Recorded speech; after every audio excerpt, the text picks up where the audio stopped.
Welcome. This is HR That Works President Don Finn, and today we're going to talk about federal labor laws on time clock issues.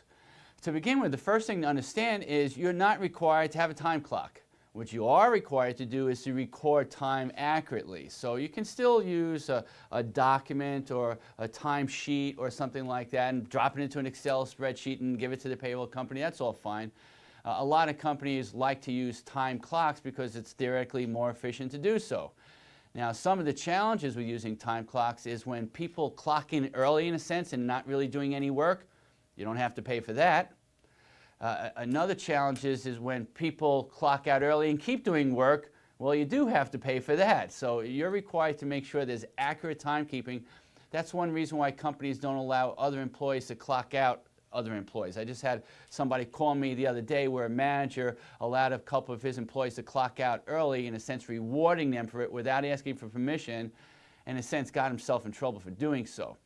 One of the things that the labor law says is that if there's diminished time that you're hanging around, it's, de minimis, it's Latin for very short period of time, that you're not going to be required to do that. So if you just had to go grab something on the way to work and it took you a minute to do it, you don't have to record that time.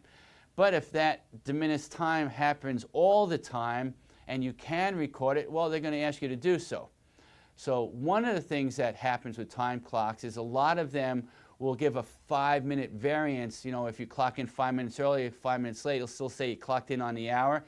And that's pretty much fine.